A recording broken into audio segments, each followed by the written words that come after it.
Welcome back, everyone, to Plan for the Magic. I have just returned from Walt Disney World. I cannot wait to share with you some of the lessons I have learned. I am Audrey. I'm here with my friend Dave. We are excited, so let's get right to it. Can we get to it? Let's go. This is another Disney podcast production. Hi, everybody. Hey, Dave. Hello, welcome back. Hi. Aloha. I have my Polynesian getup. Yeah. Mm-hmm. I must tell the people, you have vastly improved since we've originally connected on Skype. It was written all over your face that you were devastated that you were home. I know. But you've recovered well. I'm a little sad, but I have been like, this is my space to talk about this. I've had to I can talk a little bit and then I can see it in people's eyes where they're like, okay, that's enough. And then I have to dial it in. So I've been sort of storing it all for this moment. So I'm very excited. Yeah, that I don't have a dial it in moment for Disney. I'm sitting in a Disney room. It's pretty bad. Yeah. That's okay. I do have to do something to you, so forgive me in advance. I am springing something on you. I sprung this on Brandon. He had no idea, so I'm 100% cheating in multiple ways, and you'll understand that in a second, because I knew this was coming and I could prepare in advance, but you couldn't. I have no idea what you're talking about. I was super cheesy in our episode last week. I'm not going to do it this week, but I had two power drills, on the thing, and where's this going? I was like in the thing, because people don't always watch us. Most people listen to us, and so I was like, dad joke of the year. I was like, Brandon, and now I turn Audrey. Mm-hmm. If you had the power to change one thing at Walt Disney World, what would it be? Go. Oh my gosh. Okay. I know this sucks, doesn't it? I would bring back Magical Express with the check your bags at your departing airport and they show up in your room. To me, that is can't you bring that back? That is just, I know. We need it. The people need Magical Express. The people need it. That's my Johnny on the spot. I have no idea what this question is answer. So I'm okay. All right. Caveat. May I follow back at the end of this episode if I feel like I have a better answer to that question? No, because that would be two things. And only I get to do that because I'm not choosing the same one that I chose in the first episode. I mean, in the ADP episode. So I'll tell you what that was. For me, it was unequivocally Horizons. That to me is quintessential, EPCOT, but also Disney, because it's animatronics and history, and so it's learning and Disney, and it's a nice long ride, and it's indoors. There's so many things that why that should still be here, but that's okay. But I'm gonna go on a completely different one, and I'm just gonna 100% steal Brandon's because his was the best. 100. So don't tell him that I said that. And his was very simple. He said he would get rid of the reservation system. Yeah. Which I think is, when he said that, I was like, wow, there is no better answer. Especially because we joke that he lives literally, if you were a bird, you could fly to the castle from his house in probably 60 seconds. He lives that close to it. It's about a 8 or 12 minute drive because you have to drive around it and all the way around stoplights and stuff. But as a pass holder, part of this is on him, and I'm gonna call him out here and not tell him that I called him out. And if he discovers it and we're not friends anymore, I'll be doing a podcast by myself. By yourself. But they went for the 50th in October and then went in February, and they haven't been. So he is Chapek's perfect pass holder because they're basically donating $800 a person to the thing. And I'm all can't get reservations, or they're just that's a part of that is it's such a chore. Sometimes it's they get off work and they have energy and they're like, let's go wander around Magic Kingdom. Nope. I mean, it hasn't been that way basically since spring break. Now that will eventually let up, but and they said in the right, and they said in the investor call, it's probably never going to go away. I believe that because from a business, I've talked about this at length multiple times, so I'll be brief. from a business standpoint, it just makes sense for staffing. And right. They always can know a rough idea of who's going where. Right. I mean, what business is going to give that up now that they've been able to have that? And it costs them nothing. Now, for us that live far away, it can still be a royal pain, because what if the week you want to go and you're like, oh crap, we're going for 7 days and 2 days are available, right? So you may have major shit, but when you live close enough to drive and have to do all of that planning instead of just being like, let's go wander around EPCOT and eat around the world, or drink around the world, EPCOT is pretty easy to get into. Do I hear what you're saying is you can no longer wing it? Yes, this is 100% true. So the whole premise of this podcast. So in that, our podcast is concluding for good. Enjoy all 20 episodes that we've been able to give. To wing it anymore. Anyway, so I thought, good. So Magical Express returns, and so we bring something back that was great, and we get rid of something that's not great. I think that was good. Dude, okay, let's jump in. Between, we got the survey after our visit, and it had all this information about where we went and what parks we visited, and I'm like, you have a magic band and you have park reservations. How is it possible at this point you don't know where I was during our visit? Yes. And I need to fill that out in a survey. Yes. I guess they don't want to see, they don't want to say, Audrey, we see that you enjoyed blank, blank, blank, blank, blank, because then you would legitimately be freaked out, even though in the back of your mind, you already know that they know. I totally know. Absolutely. Yeah. Absolutely. So funny. Yeah, that was really nice of them to make me do that all over. Yeah. Okay, so today we are going to talk about 2 days of our trip, and I am calling this a tale of 2 extended evening theme park hours. It rolls right off the tongue. Rolls right off the tongue. I actually had to look at my notes to make sure I got all of those words. So explain to me, when you say, because if we're helping people plan, when you say what we're calling this episode, define how that happens for people, because extra magic hours are pretty much gone, except ... So go ahead. Yeah, so they're called extended theme park hours. They are offered to guests who are staying at deluxe resorts, deluxe villa resorts, and then deluxe partner resorts. So that includes Swan and Dolphin and a couple of others, I believe. And when we were there, those were happening each week at 2 parks. On Mondays, it happens at EPCOT. On Wednesdays, it happens at Magic Kingdom. I believe later this month, later in April, they're adding dates for Hollywood Studios.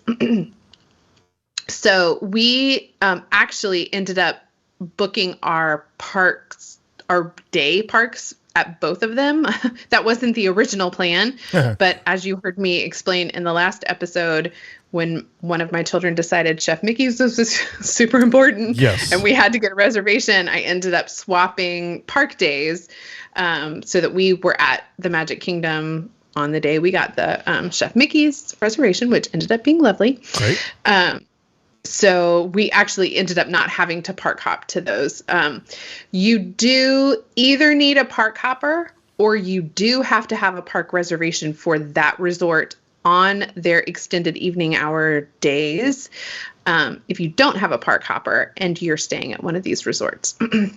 And I'll explain a little bit about how it happened in real time, because I was a little interested. All right. At EPCOT, which was Monday, the park closed at 9, but Harmonious started at 9. And so these extended hours were 9 to 11 p.m. Okay. It's 2 hours after park closing. And what ended up happening at both, well, we don't know about EPCOT. I will come to that in a minute. But when we did actually get on an attraction at Magic Kingdom, there were people scanning magic bands at the entrance of the ride. So I guess people could wander around the resort if they wanted. They just couldn't get on an attraction if they didn't have a magic band that was linked to a deluxe resort. So I think we're going to spend most of our time talking about the Magic Kingdom day, because that was the best day. My warning here with any of these extras, and I mentioned this a little bit in an episode after Andrew and I went by ourselves, and we did the early entrance, which is 30 minutes prior to park opening. Anyone with an in-park on like a Disney resort reservation, can enter the park 30 minutes before park opening.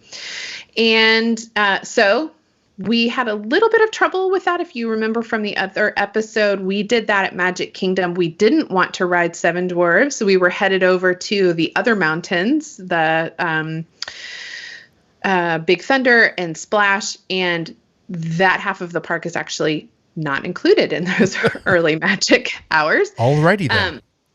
So we opted to use Genie Plus and make reservations for all of the rides that we absolutely wanted to ride in EPCOT. And I'm grateful for it because we watched Harmonious, which is so good. Was I right or was I right? It's the best show they have. It is so good. I mean, yeah. Andrew took beautiful videos of me and the boys watching it, and it makes me so emotional watching them. Their minds were blown. It was amazing. We were like, we'll watch that, and then we'll head over to Test Track because the boys love Test Track, and we'll ride that. And we thought we'll do Test Track, and then we can walk up to Frozen. Like those are close-ish enough that we can knock those out, and then we can leave because we're staying at the Poly, so we're going to need to leave out of the front. We get over to Test Track after the show, and it is down. And then we pull up our My Disney Experience app, and Frozen is down. Oh, my. And we look, and the wait at that point for Remy's was extraordinarily long because Test Track and Frozen were down. Now, what about Soarin' and Spaceship Earth? Soarin' and Spaceship Earth were up. We'd already ridden Soarin' twice. Right. The boys were like total snoozers this trip on Spaceship Earth, which I'm trying not to hold it against them. So we waited. It was at the cast members. God, I mean, y'all, I can't with the cast members. They're just the greatest things ever. Yep. They were all standing at the rope at Test Track doing like a live comedy show. And then like these little kids would come up and like share these absurdly kid-like jokes, and they would tell them, and they would all like die laughing, and the kid just thought it was the greatest thing in the whole world. It was awesome. Oh my gosh. But around 10 o'clock, we were, starting to be like, okay, like, is this going to be a thing? And we ended up leaving, not having ridden anything. And back at the resort, I looked at the My Disney Experience app. Test Track and Frozen were still down at 10:45 p.m. Yep. So yikes. Just a warning that these little extras that Disney is offering really should be considered extras and not part of your planning for riding the thing you absolutely want to ride. 100%. That's my EPCOT lesson. We did a show, I don't know, is it 3 or 4 shows ago? I'm going to murder the name, but it was something like 5 things that Disney can't fix, or here are things that Disney can't fix. That was such a good one. And so one of them we talked about was like attractions going down, like, right. That's out of anybody and everybody's control. And then you can't help but think like, were they just, even though it was extra magic hours, were they understaffed and had no intention? Like, was there something, I'm not pointing fingers, but like, was there anything really, like there has to be something extremely minor for an attraction to go down and it be less than an hour.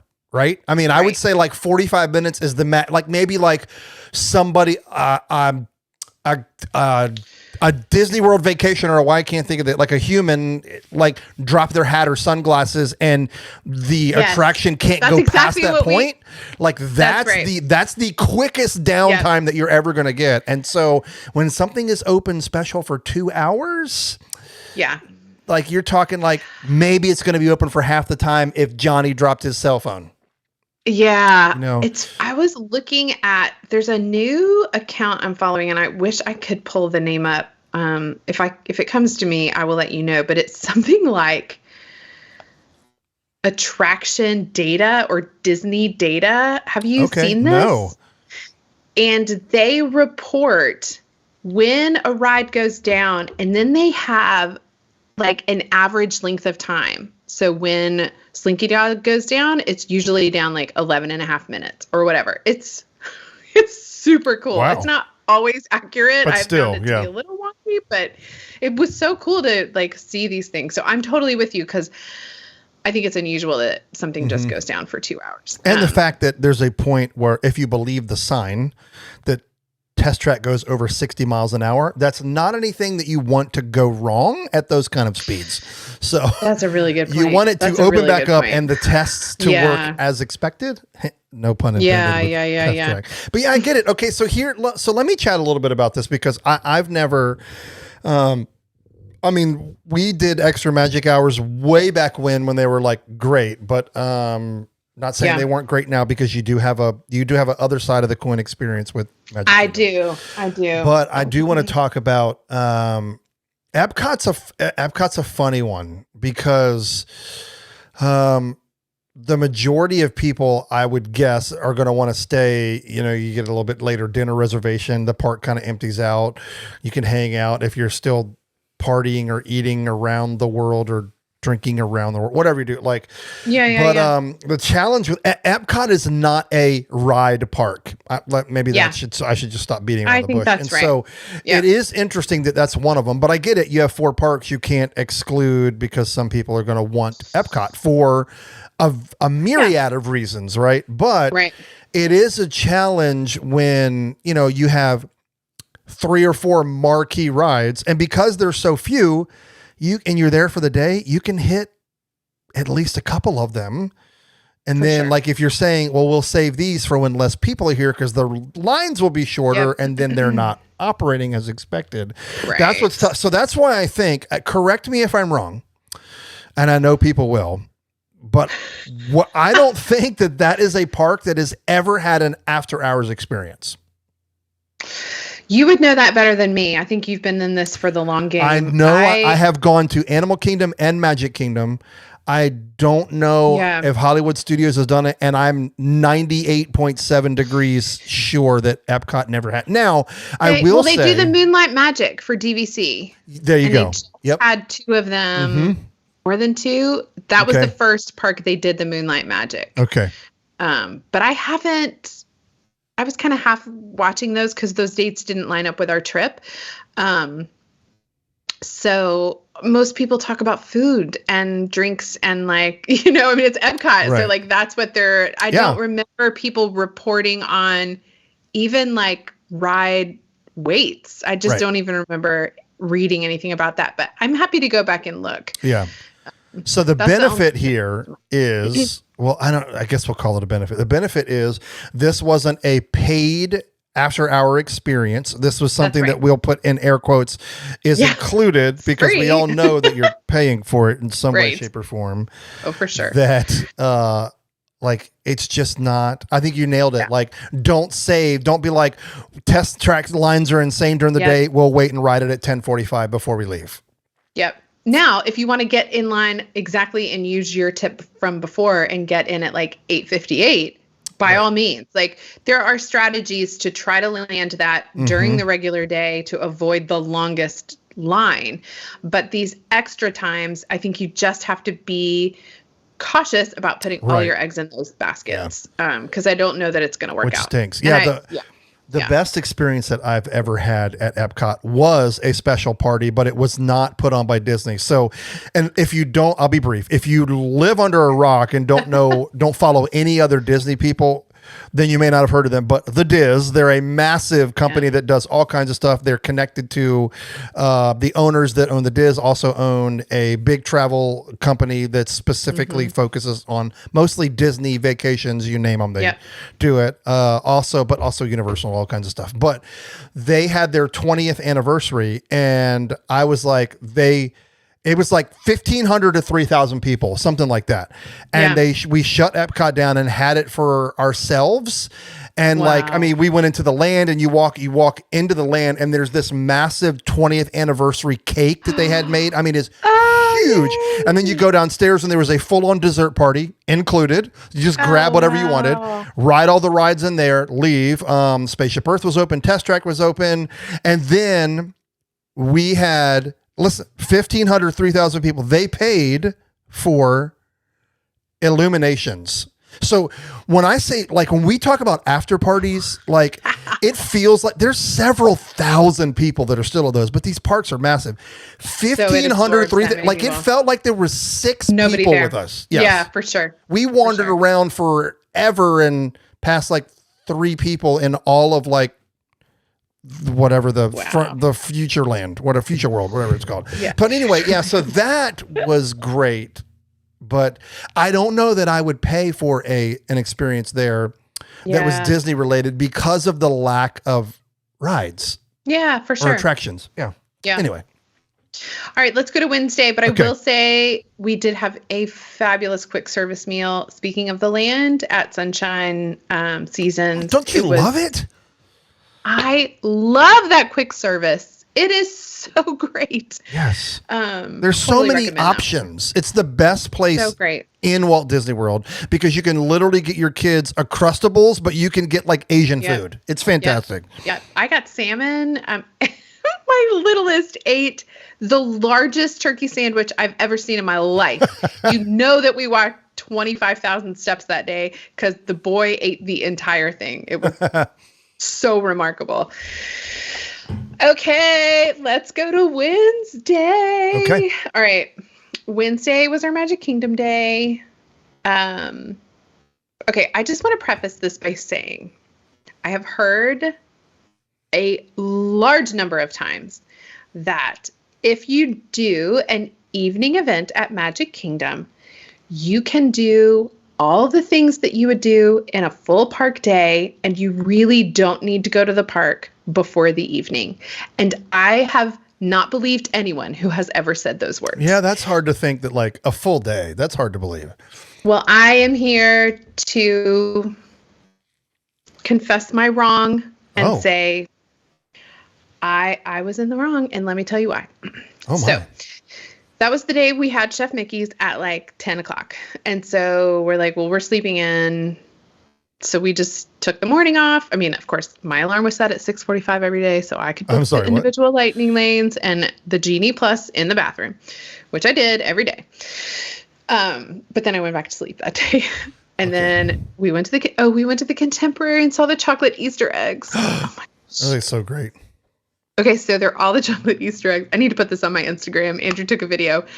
All the chocolate Easter eggs. And then there's this chocolate mold of a chef with Jeff, his cast member name tag on like, oh my gosh, chocolate chef Jeff. I love it. Perfection. It was hilarious. And then we were like, well, let's just go back to the pool. So we're kind of like we hadn't thought that was going to be our resort day. It totally ended up being our resort day.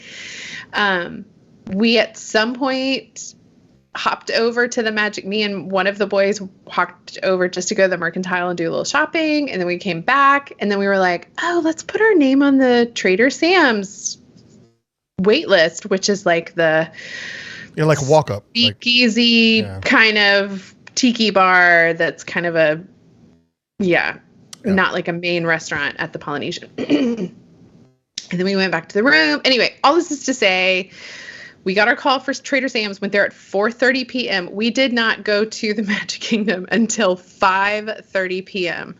Dang. I will say, by that time, I can't remember, the park opened, I believe, at 9. So using your Genie Plus strategy, my first Genie Plus reservation was at 7. The second one is 2 hours past park opening, which is 11. So then I just kept booking turning on my phone every 2 hours. So I booked one at 1 p.m., booked one at 3 p.m., booked one at 5 p.m. So I had an individual lightning lane of 7 Dwarfs and 5 Genie Plus reservations before we walked into the park. It was amazing. Incredible. So I will say that was also the extended. Well, hold on, I have to let me pull up my notes.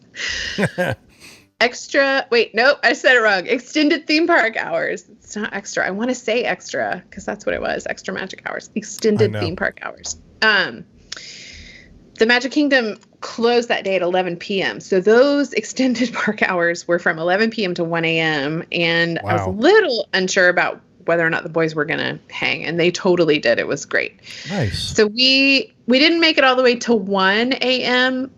We left about 12:30. But what we did between 5 p.m. and 12:30 a.m. was absolutely everything I could have hoped to have done on a Magic Kingdom day. Okay. All right. So prove it. Hit me with the list. Go. Oh, okay. Hold on. I wrote every single ride down that we did.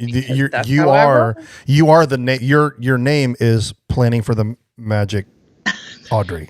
That's like your name. I even wrote down shopping on Main Street, USA, literally in my notes.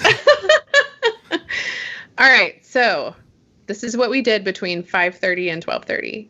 Peter Pan, Seven Dwarfs, Haunted Mansion, Splash, Pirates, Enchantment, of course, watch the fireworks, Tomorrowland Speedway, Barnstormer, Dumbo, Ariel, Buzz Lightyear, Winnie the Pooh, Small World, a walk on to Seven Dwarfs Mine Train. Oh my gosh. And we rode the carousel on our way outside of the park. So here's the thing. If you weren't counting, folks, that was 15 attractions.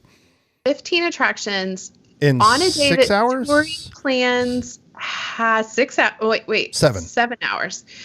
That Touring Plans had as a 7 out of 10 on the crowd scale. So if again, most people leave after fireworks, but assuming even most of those people were there between 5:30 and 9, right? We're still navigating a crowd between leveraging Genie Plus and leveraging an extended theme park hours. Woo! Mm-hmm. I did it. In a park that had a lot of attractions open. I mean, it was completely a perfect day. So I am now team. If you're going to do a party, I think it's worth it. I think what you can do at Magic Kingdom, walking through the doors between 4 and 6 p.m. and staying, if you're doing a Halloween party, if you're doing the Christmas party, if you're able to stay up till midnight and you've got reduced crowds, I say go for it. Okay. Question. What say you, sir? Yes. Question. I have follow-up questions. Okay. Follow-up question number 1. How many of those were Genie Plus of your 15? Yeah, I would say, well, we know the first 6, and I have actual pictures of these. I will post them on my Instagram account. So you can see the times. Genie Plus allows you to make reservations that overlap. So you have to be mindful of the length of the ride and the walking distance between rides. So I was you'll see if you know the park well, we did Peter Pan, Seven Dwarfs, and then we kind of went over and did Haunted Mansion, Splash, Pirates. Yes. And sort of circled that kind of loop. So let's see. So Seven Dwarfs would have been a purchased individual lightning lane, separate from Genie Plus. But that was Peter Pan, Seven Dwarfs, Haunted Mansion, Splash, Pirates. I think we walked on after the fireworks to Speedway, Barnstormer, Dumbo, Ariel. I had a lightning lane for Buzz and a lightning lane for Winnie the Pooh. And by that time, it was 11 p.m. Yeah. So then we walked over to. And then you were there for another hour and a half. We were there for another hour and a half. Okay, so unpack that. To the best of your ability. Question number 2. Yep. During the extended theme park, you know how to say it. Yeah. During the extra magic hours, because I'm always going to be old school. How many were you able to ride? And you left 30 minutes early. Yeah. So we did Winnie the Pooh. What did I say? I had an extra magic hour for Winnie the Pooh. Yeah. I mean, I had a Genie Plus for that. Correct. So we only did Small World, Seven Dwarfs, and Carousel. Partly because, and honestly, I think we just hit Seven Dwarfs at like the perfect time. I think everyone who had lined up at like the 10:50 whatever p.m. had gone through the queue. So we did Small, which is not a short ride. Small World can take you a while. By that time we walked around and the line kind of outside the queue looked a little long, but that's because that's where they were scanning magic bands. Right. And so once you walked in, you just walked onto the ride. So by that time it was probably 11:45, maybe close to midnight. And then we were like, what else is there to do? Right, like we've done everything we wanted. By that time there was a little bit of a longer ride. I think everyone was like, oh my God, because it said it was 45 minutes when we got in line. When we were in line and there were maybe 20 people in front of us, it reduced down to a 30-minute wait. Mm-hmm. But again, that was incorrect because we walked right on. So I think people were like, oh my gosh, it's only 30 minutes. We're all going to go. So then when we got off the ride, we were going to do another go and we're like, we've done it. We were so excited. We were all literally jumping around. So then we did Carousel, and then there were we did PhotoPass, so we had a bunch of family pictures in front of the castle. Love it. It was great. So here's the thing. You said, what say you, sir? So I asked my question. So here's what I say. I have been, so I'm going to go the other route, and I have been a huge proponent of the after hours parties. I know they've done a couple since COVID. I haven't paid attention to them. I haven't been lucky enough to have been there during when that happens. But even as a pass holder, I will always pay for them if there's one during my event. And that's because of what you just experienced. Now I will say you guys were just the extended park hours for staying at a deluxe resort, but I promise the party for your family is going to be cheaper than staying at a deluxe resort. But if you're there, that's just another one of those perks. But I will say, and we use DVC points. So there you go. And so a lot of people have pushed back on that with me. Like, it's like, I'm already paying for this, and then you want me to pay $129 for like but it is because of what you can experience, and you can. And one of the things that you haven't talked about, that was just a regular park day for you guys, right? You just went late, right? Okay, that's exactly right. The benefit of these parties are, these after hours is typically everything is subject to change. Yeah. You can get in, like, it's from so let's just say that night it was from 11 to 1. Okay. Yeah. Typically you can get in, they would have probably let you in at like 7, 8, 9 p.m. So you almost always get in for a like 5-ish, 6 hour push. And if that's not your park day and you already have seen Enchantment, or you've already you can just skip the fireworks show and start on all your attractions. But it's for why you just said why I think it is. And so that's interesting to know about, especially for the people who deluxe is their jam, that it sounds like those are uber worth it. But I will say the caveat, I think it depends on when in the year it is. And I think the biggest factor that helped you guys out more than anything was how late the park was open that day. I agree. That's and the fact that, so that was a huge home run. And then I asked you before we started, I said, what did I ask you? I said, what time were the fireworks? When was the show? Yeah. Yep. And what time were they? They were at 9 p.m. That is a huge bonus right there, because in the past, I will say this, I will not say that they have done this sneakily, but from a business standpoint, it makes sense. Typically, when they have those later park hours, the fireworks are at 10. And so that would have changed everything for you guys. I mean, I still think the last hour and a half would have been a big benefit, but that is monstrous, because most people have been there all day and they've gone early, taken a break, come back, and they're back for the nighttime entertainment, and then they're rolling. Which means if you aren't staying in a deluxe resort, you can also leverage those 9 p.m. to 11 p.m. hours where the park is open, but people aren't, the park isn't as full as 60% of the people are leaving. I promise you. They're leaving immediately after the fireworks. And then because those magic band checks are happening at the at the attraction line. Correct. Then you go get your photo taken with PhotoPass, or you go wander into the Mercantile. Like, there's still the park to enjoy after that. So yes, I promise you, Disney, really, if you don't have your extra, if you're not staying at a resort, I promise you they're not going to not sell you something.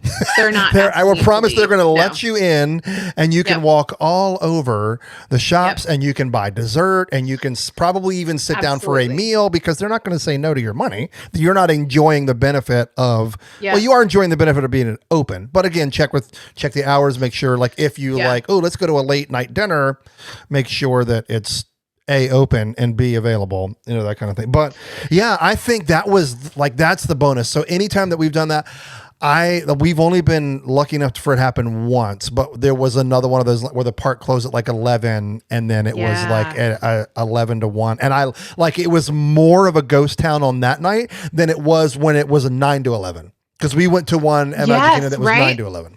Right. That's what it originally was. The park, the fireworks were at 9, exactly like Epcot. Mm-hmm. Fireworks at 9, park closed at 9. The extended hours were 9 to 11. So I had promised the kids we were doing it, and then they extended the park hours, and I was like, oh no! Like, but oh yeah, they're like, so that really paid off. Doing this, yeah. Yep. I am so wanting to know. They have not announced anything about the Halloween parties. It is the middle of April. I know, that's concerning. I don't know if it's going to be a not so scary Halloween party, or if it's going to be that Boo Bash. I can't remember what it was called last year. But even those, I think, and that, those parties run for half of the year. They start in August.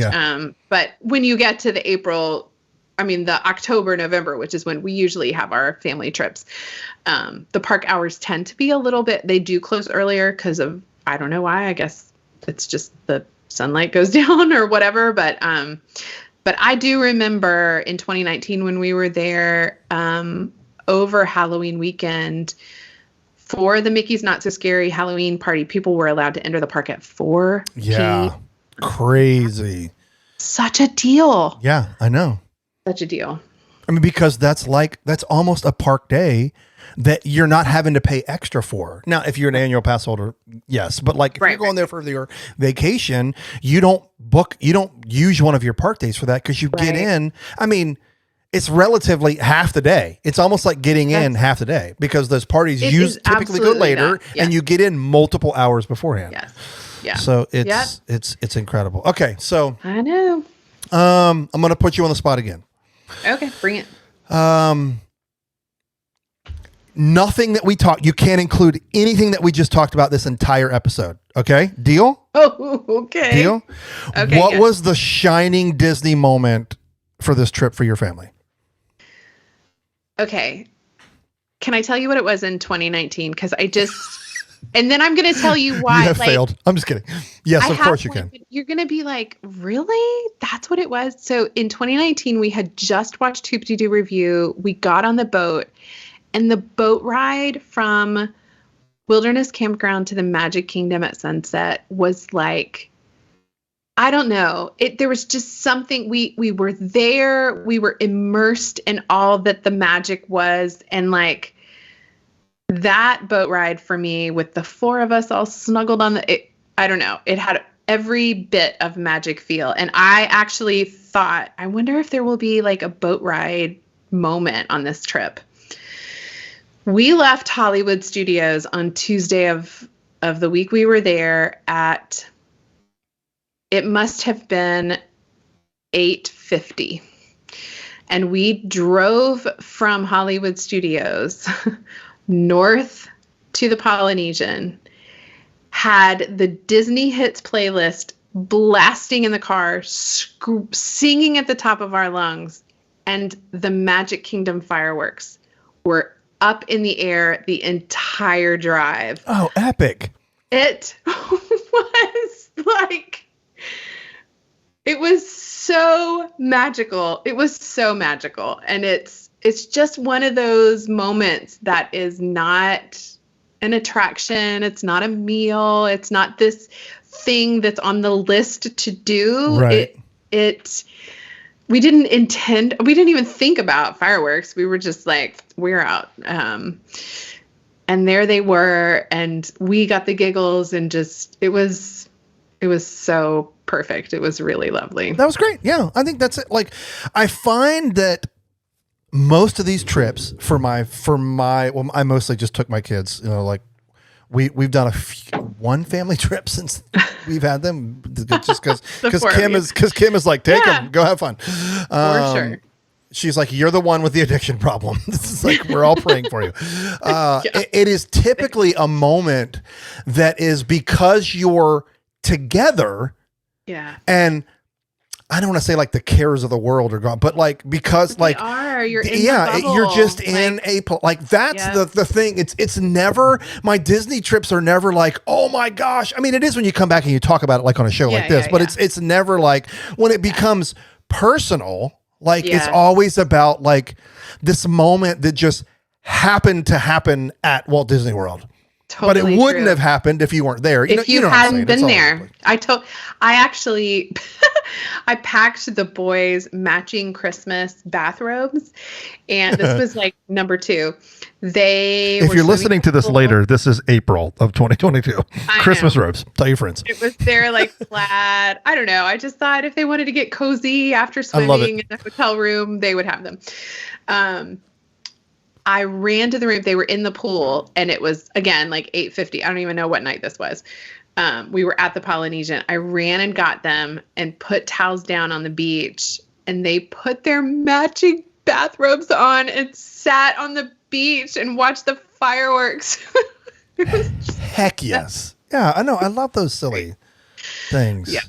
I don't know that it's bad because like Makai and I went like 9 times, but Isaiah, I've taken him once. I mean, he loves it. It's just, we've gotten into different things, and he's been twice.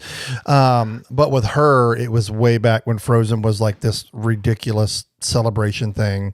And this one really was a Disney moment, but, and that was when at Hollywood Studios, they had the stage show with the cast of Frozen, and then it snowed. At the end. Well, she was 3.5. She's on my shoulders. It was her first trip to Disney, singing "Let It Go," screaming "Let It Go" at the top of her lungs. And this cast member came out and was like, Anna and Elsa heard you singing from the stage, and they gave her this, and like literally, like I didn't realize this because I was just like, this is the greatest moment, because she screamed, like a kid, not a care in the world, doesn't care who's, and our friends Brandon and Krista, they said they were like 30 people around us were literally filming and had turned around and started recording Micaiah because she was very animated. I was all like, please don't fall off of my shoulder, and gave her like this Anna Elsa doll that was one in the same, like you pull the dress down and it covered up. Yeah, but it was like, I'll never. And what triggered it is because on our Amazon device, I don't want to say her name, it just scrolls nothing but pictures from our Disney trips, and that picture came across. But yeah, that for me is probably the top of the list. And then and then another one with her is like we were getting pictures at like the castle, and it, sometimes you get all the Disney PhotoPass photographers are incredible, but sometimes you get the one that goes like the extra mile, and we were off Main Street, we were in the hub, so there wasn't like 17 people in line, and like she during one of the photos, like impromptu, without being told, leaned over and kissed me on the cheek. It was the most amazing, and we have it. It was amazing. It was so good. But yeah, I mean, this is what's so great. Like sometimes you'll hear us talk about like these massive disappointments, like, dude, we're staying at a deluxe resort and we go to EPCOT and nothing's friggin' working. Right. Like it's easy to nitpick these things around and get, for what we're paying, I'm okay with that. Like, but at the end of the day, we're repeat offenders because of the magic that happens there. It just is. Sorry, that's why I keep going back. Sorry, like when we went to Maui. I mean, we haven't taken our kids, but when Kim and I went to Maui, I have great like memories from that. But they are nothing compared to the memories of my They're all like that would be like number 10 on top 10 memories.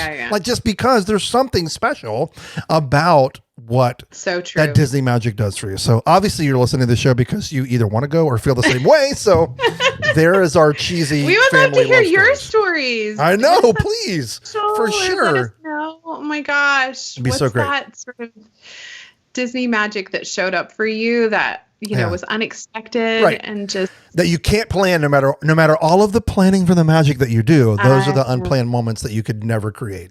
That is very true. That is true. Okay. Oh my God. All right. We've got more to unpack on our trip. But this was a great place to get started. Thanks for scratching my itch. Yes. I have needed to get some of this processed. I love it. All right, y'all. We'll see you next time. All right. Have a good one. Bicycle. Bye.